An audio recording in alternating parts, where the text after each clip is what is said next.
আপনারা দেখছেন বার্তা এক নজর।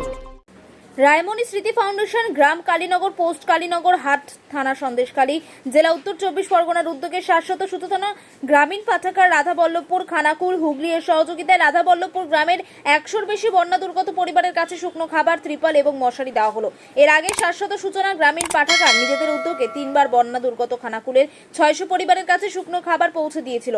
আজ উপস্থিত ছিলেন প্রফেসর অনিমেষ মণ্ডল মহাশয় এবং ওনার টিম, শিক্ষক শেখ রিজাবুল ইসলাম মহাশয়, অসীম পণ্ডিত, মহিলা বেগম, স্বাস্থ্যকর্মী সাফিনা পারভিন এবং অরূপ কুমার দাস। পাঠাগারের সম্পাদক নাজিমউদ্দিন হাজারি মহাশয় বিশেষ কারণবশত আজ উপস্থিত থাকতে পারেননি, কিন্তু ওনার সহযোগিতা এবং উদ্যোগী প্রধান উনি রায়মণি স্মৃতি ফাউন্ডেশনের সঙ্গে যোগাযোগ করেছিলেন। আমি মোহাম্মদ নাজিমউদ্দিন হাজারি, হুগলির খানাকুল রাধাবল্লভপুরের শাশ্বত সুচেতনা গ্রামীণ পাঠাগারের প্রতিষ্ঠাতা সম্পাদক।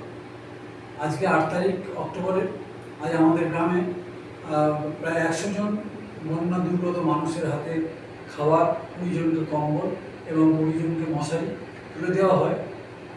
উদ্যোগে ছিলেন সন্দেশখালী, কালীনগর, উত্তর চব্বিশ পরগনার রায়মণি স্মৃতি ফাউন্ডেশন এবং তার প্রতিষ্ঠাতা সম্পাদক অধ্যাপক অনিমেষ মণ্ডল। এই অনুষ্ঠানে আজকে উপস্থিত ছিলেন অধ্যাপক মণ্ডল এবং তার টিম। তার সঙ্গে আমাদের পাঠাগারের পক্ষে উপস্থিত ছিলেন শেখ রিজাবুল ইসলাম, মাহেলা খাতুন, অরূপ কুমার দাস, অসীম পণ্ডিত এবং স্বাস্থ্যকর্মী সাফিনা পারভিন।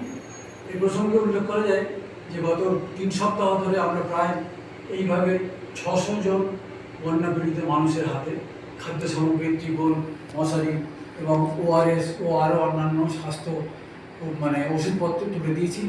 আগামী দিনে আমাদের আরও পরিকল্পনা রয়েছে এবং সবাইকে আমরা ধন্যবাদ জানাই এবং সব মানুষের সহযোগিতা প্রার্থনা করি এই শুভ কাজে। ধন্যবাদ।